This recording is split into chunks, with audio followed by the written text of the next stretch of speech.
In today's show, we're talking Boston Celtics with the host of the Locked On Celtics podcast, John Karalis. Michael Bolton. Thanks, Josh. It's Michael Bolton here, and it's time for another episode of the Locked On Fantasy Basketball podcast. Let's get to it. Let's get to it, indeed. You are Locked On Fantasy Basketball, your daily fantasy basketball podcast, part of the Locked On Podcast Network.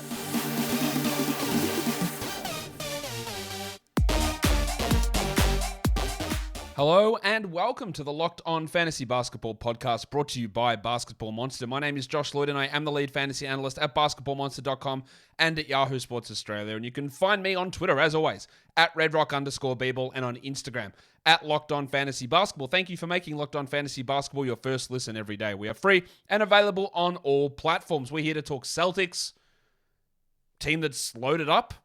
Are they still got more moves to come? I don't know. But we're going to talk about what they currently look like at the moment. So let's get it on, Gilly.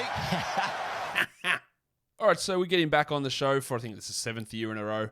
John Karalis is here to talk about the Boston Celtics. Johnny, welcome back. Oh, happy to be back, man. Glad you have me on. Thank you. We're going to talk about this Celtics team that, of course, went to the NBA Finals. They are probably favored to go back there again, if not win a title. They've made moves to strengthen themselves. There's rumors of other moves that we might touch on a little bit later on. But let's look at what's actually happened so far, John, for this team, and bringing in two really key pieces, Malcolm Brogdon and Danilo Gallinari. They've also signed Fundo Kabengele as a two-way. Noah Vonleh's there. J.D. Davison was drafted, and they lost not much. Daniel Tice, Aaron Nesmith, Juwan Morgan, Matt Ryan, Stauskas Fitz, Broderick Thomas. But it's just a huge, huge addition to get both Gallinari and Brogdon in without really losing much. Yeah, I mean, that was a huge get. Losing Daniel Tice is, with the Celtics big man situation, it's a little bit on the tougher side there. But, that's a small price to pay for getting Brogdon in and getting some help across the perimeter. You can use him as a backup point guard for Marcus Smart. He can certainly start if there's any sort of injuries, and he can play the 2. He can play the 3. So the Celtics need that versatility, and moving him to the bench and having him accept the role coming off the bench in this situation is kind of big, because we saw in the finals where the Celtics' lack of dependable depth, someone you can rely on in that big moment, that really hurt the team, because you then put so much pressure on Tatum and Brown and Smart. They ran out of gas. They need some help. So getting Brogdon, getting a shooter like Gallinari is big. And on top of it, the Celtics still have ways to maneuver to fill out the roster. So they really have done very well to address a need. Because basically they were playing like 7 guys, really, in the playoffs. It was like the starters plus White and Grant Williams, unless I'm missing someone. Peyton Pritchard sort of got minutes, but that was it. Tice would sort of get minutes, but it was 7 key guys. Now they're going to be having, 8, 9 key guys, really. And I'm glad you brought up the Brogdon thing, because every time I talk about the Celtics, someone goes, "No, you're wrong, man. Brogdon's starting. He's definitely a starter. 20-point per game scorer. He's starting." He is not starting unless there is an injury, John. That has been confirmed by him, by I think his manager, by the team. Like, he is not starting. He is their 6th man. We're going to talk a little bit more about his role later, but just again, I want to hear it straight out of your mouth. Malcolm Brogdon is not starting. Malcolm Brogdon is not starting. He's here to come off the bench. He has acknowledged that he's coming off the bench. He's acknowledged that Marcus Smart is the starting point guard, and he is prepared to do what needs to be done. And so, but he also has to know that because of what the Celtics, the short turnaround and really a number of short turnarounds, if you go back to the previous seasons of COVID and how that impacted the schedule, they are going to need to slowly ramp up people. So by going to the bench, he's really not losing anything. It's just a redistribution of him getting mostly the same minutes. So his role will be a little bit different, and he will start sometimes. Marcus Smart does miss time. Jaylen Brown will miss some time. Jayson Tatum will have to get some days off.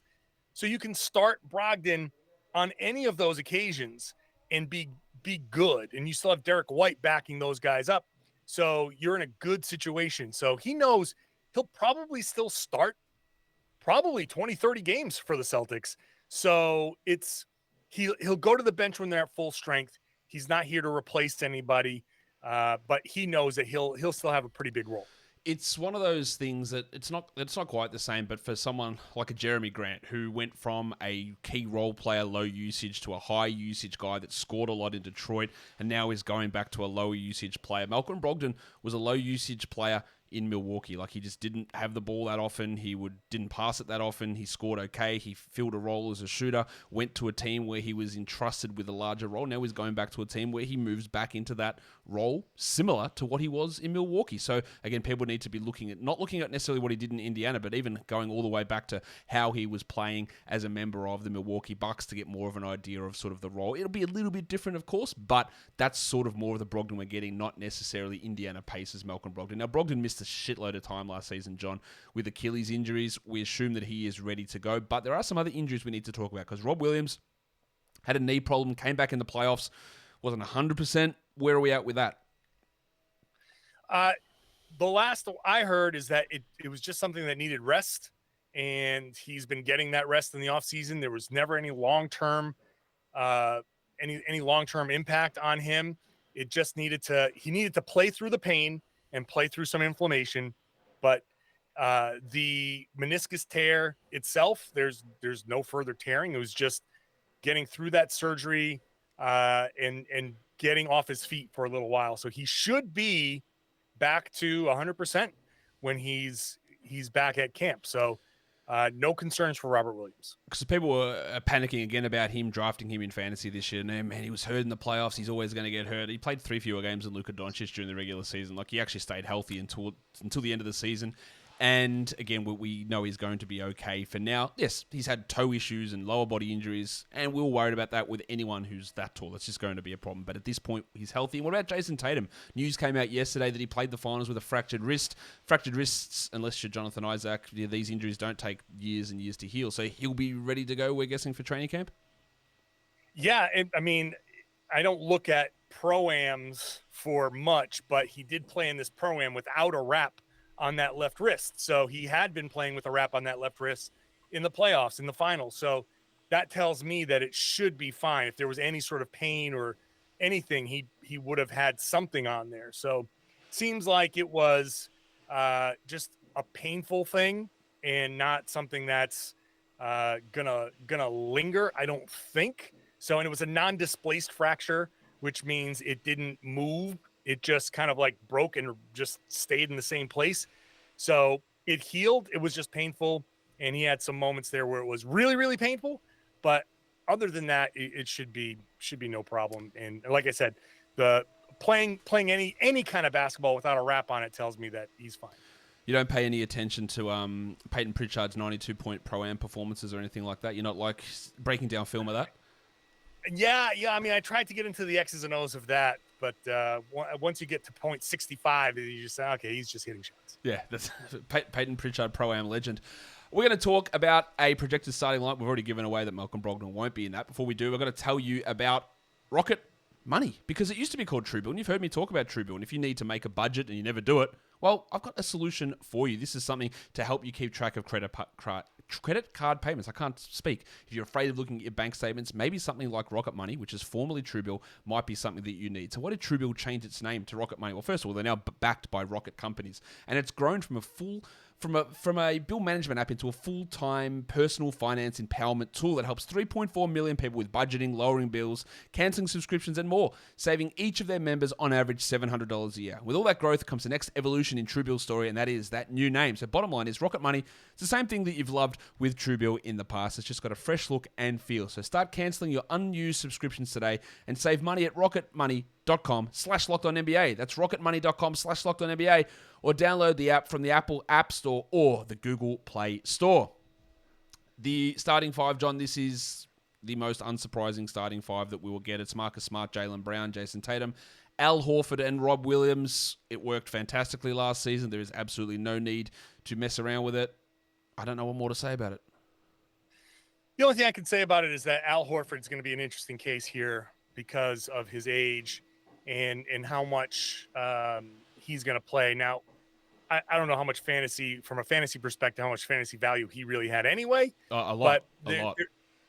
Oh, well, great. So, well, then that could be impacted if as the Celtics try to kind of preserve him. I think at his age with the short turnaround, I don't think they're going to try to really play him as much as they did early last season. So I think they're going to kind of lean on the fact that these five guys know how to play together.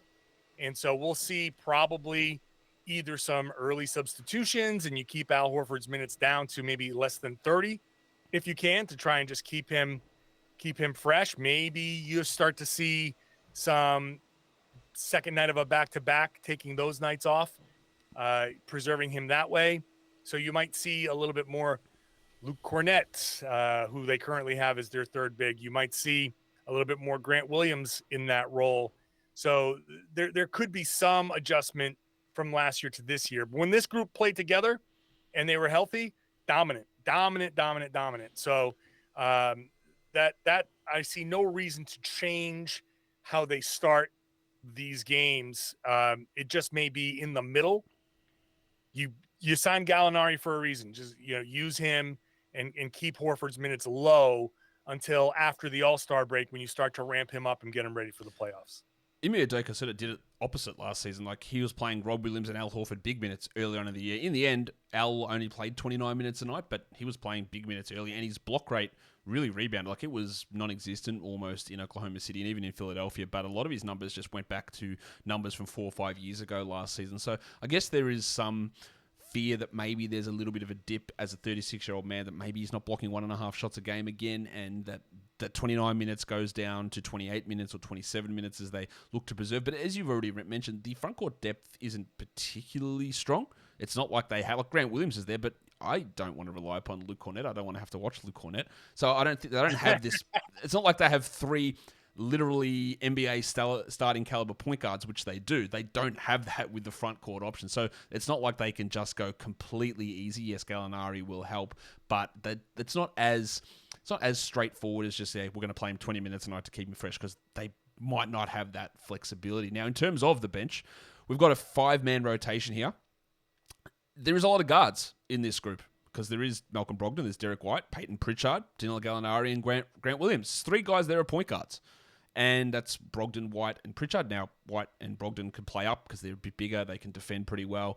Gallinari's really a 4. Williams is really a 4 who'll play a lot of 5. It's a lot of talent in this group. I was going to ask this question later, but we'll do it now. Derrick White had some really good moments last year, struggled at times, but is Brogdon just the clear-cut guy over him? Or will there be nights where you see White play 27 and Brogdon play 25? Or is it Brogdon's getting 29 and White's playing 22 or 23? I think right now I'm probably leaning Brogdon, but they love Derrick White. So it may just be on a game-by-game basis where you try to – again, there's a lot of preservation going on. And guy who's had the injury history of a Malcolm Brogdon, you say, hey, tonight, Derrick has it going tonight.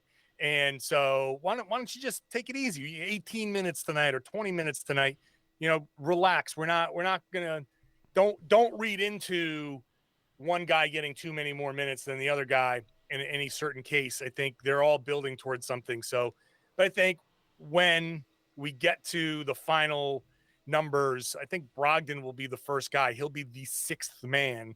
And then Derrick White. What I'd like to see is probably Malcolm Brogdon in for Marcus Smart and just have them be pretty much the, sharing the point guard role with Derrick White kind of coming in sporadically as spelling some of these other guys. And maybe you have White come in and play with Malcolm Brogdon. You might see them all 3 play sometimes some minutes together, but I'd like to see a straight backup to Marcus Smart so Marcus doesn't have to play off the ball. It's one of the things that I'm really hoping for, because Marcus Smart off the ball is nowhere near as effective as Marcus Smart on the ball, who I love. I love Marcus Smart as a point guard. I think he's very effective, and his whole game blossoms from there. So Brogdon first off the bench, Derrick White. Pritchard, I think, is kind of another numbers crunch where he's going to have to spend a lot of time DNPs, and then you go from there. The Celtics still do have two traded player exceptions, one for just about 6 and one for just about 7 million, that I think they'll use if the Luke Cornett experiment fails, which you might say, well, then they're going to use those because it's bound to fail. But you never know who No, you never know. situationally works in, 6-minute stints here and there. He might be fine. And they might just say, all right, great. Well, we can use that another way, or just don't use them. But they have options to go from there. There's not many young players on this team. JD Davison was drafted at a pretty good summer league. I remember another Celtics guard who was drafted in the second round, had a pretty good summer league. His name's Carson Edwards. That didn't particularly go that well. Just give me 30 seconds on JD Davison. Is there potential for him to develop into a rotation player in a couple of years? In a couple of years, maybe. He has a strong drive to get to the hoop. He's got a nose for the rim. So far, he's got that mentality that the Celtics kind of want in a guy like that. I think more likely he's going to be a guy that shows some promise in the G League, and then you can attach him to another trade that maybe a team with something the Celtics want, an older player, a team looking to get younger, a Utah or somebody like that, might say, hey, Davison's having a great G League. We're interested in kind of cultivating him. That might be where he makes his biggest impact, but he's an intriguing player, and a couple of years to develop. Certainly not this year, but in a couple of years he might have some kind of role. Would you say the Celtics are out on the Kevin Durant sweepstakes? I mean, I can't say for sure that they're out, because the more desperation that Brooklyn faces, the more they might say, okay, fine, and throw their hands up in the air and say, we'll take a deal that maybe they wouldn't have taken before. And if the Celtics don't feel like they can keep Jaylen Brown, then maybe they say, all right, we're willing to do that deal. I personally kind of hope that they're out on Durant, because I don't want the Celtics to tear up a core that just went to the finals. And I personally believe in getting back there a few times over the course of their careers. I think they have a real chance to do something special. But outs, I can't say for sure that he's out, but I don't know how in the Celtics were in the first place. I think this is more gamesmanship from Brooklyn than anything. I agree that I wouldn't want to do it unless Jaylen Brown is just like, I'm done. Like, I don't want to be here. Right. This sub-max deal that I'm on, you should have given me more to begin with. I don't like my name being floated around. Like, unless, there was issues at the beginning of last year with Marcus Smart calling out Jaylen Brown and Jayson Tatum, like all this sort of stuff. Like, what's the feeling you get on Jaylen? Because he's clearly outspoken, whether that's not really in the media, but we know he's going to say his piece behind the scenes. So what's the feeling on his future or his feeling with the organization? I have no indication at all that he doesn't like being in Boston, that he doesn't like playing with these guys, and that he doesn't like playing for Ime Udoka. I think he likes this situation. Now, maybe he does want to emerge from Jayson Tatum's shadow. You can certainly hear from some of the things that he says how he wants to be kind of more elevated, more closely to Jayson Tatum in these discussions, which is fine. That's understandable. And who knows in 2 years if that gets worse or that gets better. But I think ultimately he's enjoyed his time in Boston. He likes his teammates. He likes his coach. He probably doesn't like some of the name and being some of the rumors. Probably doesn't like some of the characterizations of him by some in like the local sports talk radio scene. But the external stuff is what it is, and you can't control that. The internal stuff has always seemed to be very good for him. And this is a Celtics team that has 45% of their upcoming regular season schedule on some form of national TV, if you include NBA TV. So they're going to be out there. He's going to get a lot of opportunity to make an impact. And if that exposure turns him into an all NBA player and he gets onto that third team or better, maybe he can get that supermax from the Celtics. And I don't think they're going to go submax this next time. I think they'll go supermax next time. And so he'll get the most money. He'll still get the most exposure. And who knows, maybe by then a championship. And you say, well, how can you leave that? So no indication at all that he's unhappy with anything besides the noise. I reckon he was pretty close to cracking that third-team All-NBA last season, so it's not without, especially given that sometimes, forwards, and there was a lot of forwards who were injured last season as well, like getting into that spot sometimes can be doable. I reckon he's not far away from that. When we talked last season, I was pretty skeptical, John, of the Horford and Williams combination. We'd seen your two big lineups with Tristan Thompson involved the year before go really, really poorly, and the persistence with those frustrated both of us. But it worked so well, and I was clearly wrong on that. Do you think we see more or less of the two bigs that we saw this season, or is the fact that we are a little bit limited in terms of those backups and we might have to rely upon Luke Cornett? Like, I don't know if you count Grant Williams as a power forward, but he plays some center. Like, do we get more of that, or is that strength in guard with Pritchard, White, Brogdon all on the bench mean we're going to see more Tatum at the 4? I think you probably start each half too big, and then you get away from that. You sub out Horford early, and then you kind of go one big for most of the rest of the way.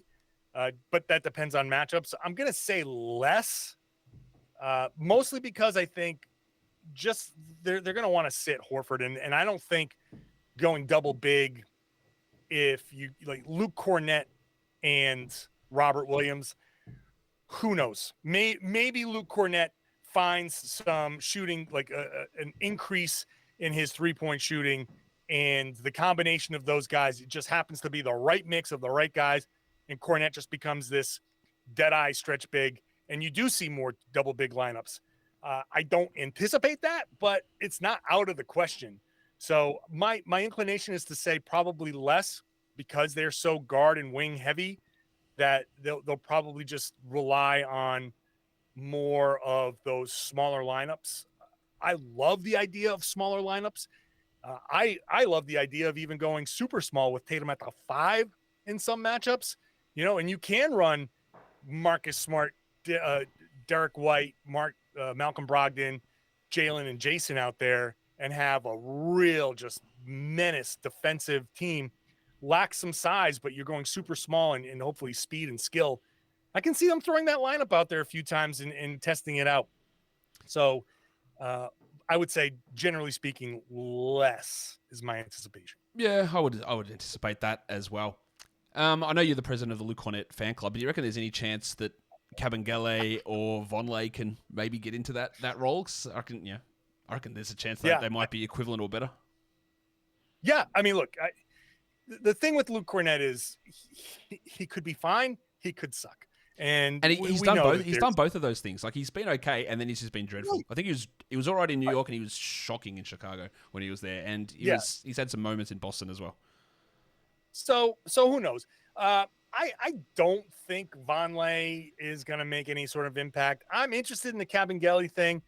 I think the Celtics are playing a little bit of a game with the two-way spot there, because it's not going to be a developmental spot. I think they're just kind of using that spot to give Kabengele the extra, now you can pay a guy's $500,000, and he goes from maybe going to the G League to, no, I'm actually making a pretty good salary as a backup big, and they can always upgrade that later on. I think they're just playing the if Cornett doesn't work, then you've got Kabengele as the more Robert Williams mold, pick setter, roller, lob catcher type of guy.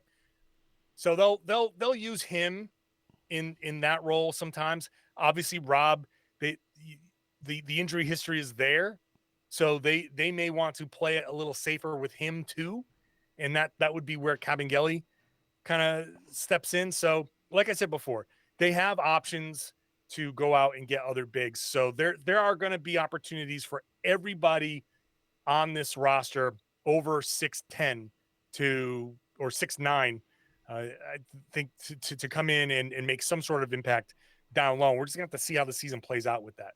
And Tristan Thompson's still available too, John, so you can maybe have the return. Jayson Tatum in the finals, we know he's dealing with this wrist issue, but started just dishing dimes, like 13 assists in one game, and the passing really elevated. Is that real, or is that a case of like, hey, his wrist was actually hurting and the shot wasn't going in, so he just took on a different role? Now, there are, as we've detailed, 1 million point guards on this team. Are we going to see more of this facilitating Tatum, or is it just going to go more back to what we've seen in the past? No, I think that's real because Ime Udoka made that an emphasis. He wants Tatum to be a facilitator. He wants him to make his teammates better. Now, that could have been one big season of a setup where this season you go with the counter move. Everybody expects him to be more of a passer, and now he uses that threat of a pass to get to the rim a little bit more. But I think the emphasis on passing is real. Ime Udoka wants to get back to that Spurs beautiful game basketball, and that means everybody is passing, everybody is driving and making the right read. And Tatum, as the most dangerous scorer on the team, with all the attention that he's going to draw, has to be able to find his teammates. And I think that's just going to be an emphasis from now on.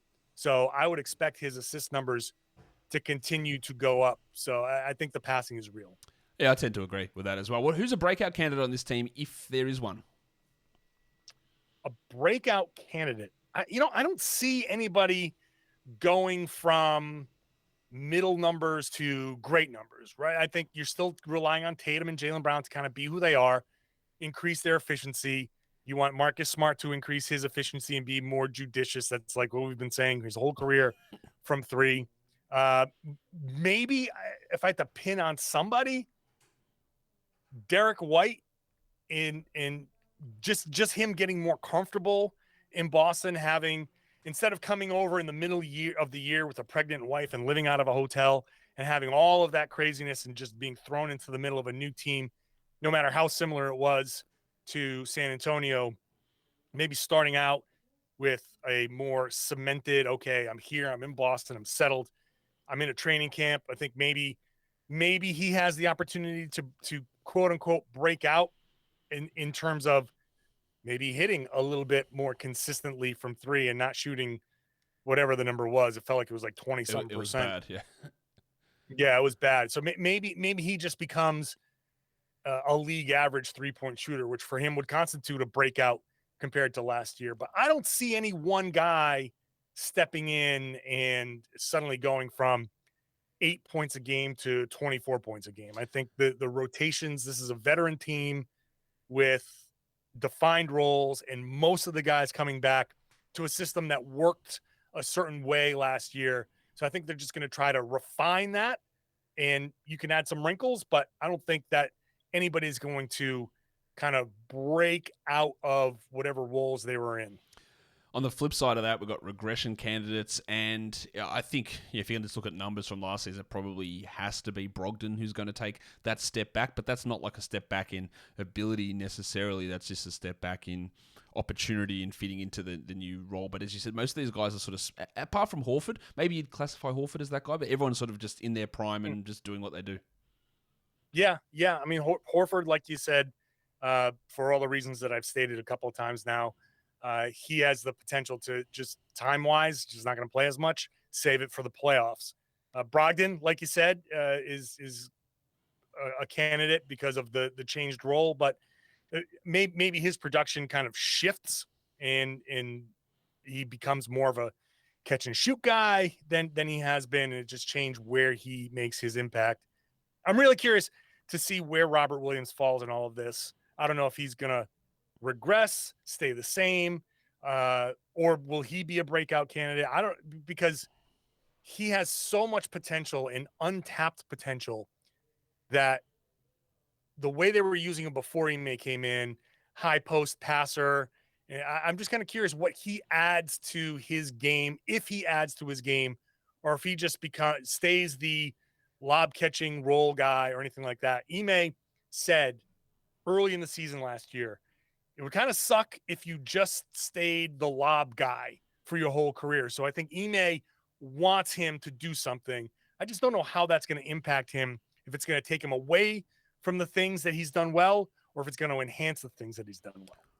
This is an easy question, John. Is this team better than last season? Yeah.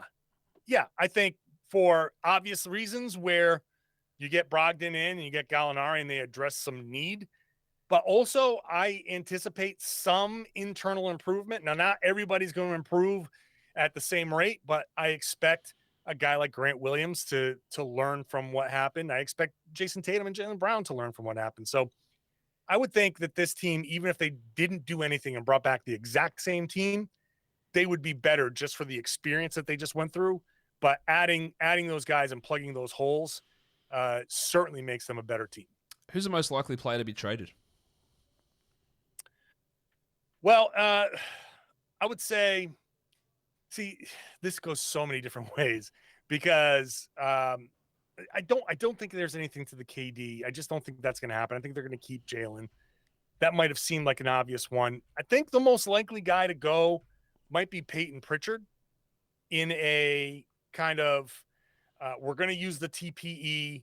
We're going to try to upgrade our center spot where the depth chart is way too deep for him to, even though he's proven that he can have in certain situations, he can have an impact. He can certainly step right in and hit shots right away, but his size makes him a bit of a liability in the playoffs, but he can help teams. So he could be an interesting guy that a team that's willing to move a big into a TPE say, okay, give us a second rounder in Peyton Pritchard and we'll be good. And so I think that might be the most likely trade that the Celtics pull off. Other than that, I might say Derrick White, because you might say, well, if Smart and Brogdon and White, if there's a little bit too much redundancy there, the Celtics might try to adjust that, and White might be the guy that moves in that scenario. All right, let's finish it off with some quiz questions, John. Everyone who's been listening to my show knows what these are, what's coming up. We're talking about the talent grades over on Basketball Index. We look at three of them: 3-point shooting talent, playmaking talent, and finishing talent from last season.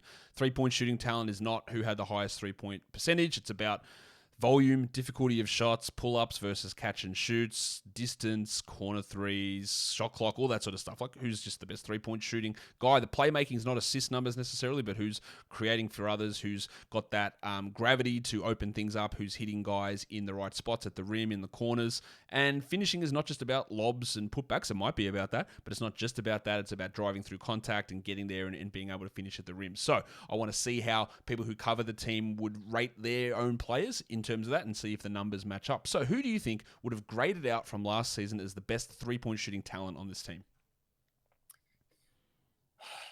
It's going to be between Jaylen Brown and Grant Williams, because I know Tatum had some long cold stretches. I'm going to go with Jaylen Brown. Interestingly, it was Jayson Tatum who graded out the highest because of all the I guess self-created stuff that he was doing and the difficulty of those. Yeah. He ended up hitting 35% of his threes, which isn't great, but it's, I guess, the volume of those threes and the difficulty and the self-created nature that gave him the edge there. I was a bit surprised to see that. What about playmaking? This one was really tight as well. Yeah, playmaking for the Celtics last season. I'm gonna say Marcus Smart. Tatum did a lot, and Tatum had a lot of secondaries. But I think Marcus Smart was passing to better players because you still have to get to Tatum and to Jaylen Brown and find Grant in the corner. So I'm gonna go with Marcus Smart. You are correct. What about for finishing talent? Who graded out as the best finisher on this team? It has to be Robert Williams. I mean, Tatum was just god-awful for too long to be the finishing guy. Jaylen is probably up there. Smart wouldn't surprise me, but Rob is just lobs, putbacks. It's got to be Rob. You're gonna be annoyed at this one. It was Jayson Tatum. No way. No way. It was him, and then it was Jaylen Brown who graded out the highest in finishing talent for this team last season. I think you just a certified Jayson Tatum hater here. Hater, right? But one of the storylines from last season was his inability to finish at the rim. Like that is a stated goal for him. What One of the was things coming out of what was his rim percentage? I'm just gonna have a look at that. his rim percentage was he had a couple of months where it was great, but if you go month to month, his rim percentage, November, December was horrible. And then he started to finish at the rim, and maybe he had 2 months that were just so great that kind of averaged it out. But there's no way I wouldn't bet that anybody in the Celtics beat would have guessed Tatum as the finishing guy, because he notoriously had problems. Meanwhile, Rob is just not just lobs, but putbacks, and he's like a great finisher at the rim. He ended up with 68% at the rim, Tatum. So it's not the greatest number. Jalen was at 71, but it was better than Marcus Smart, who was at under 64.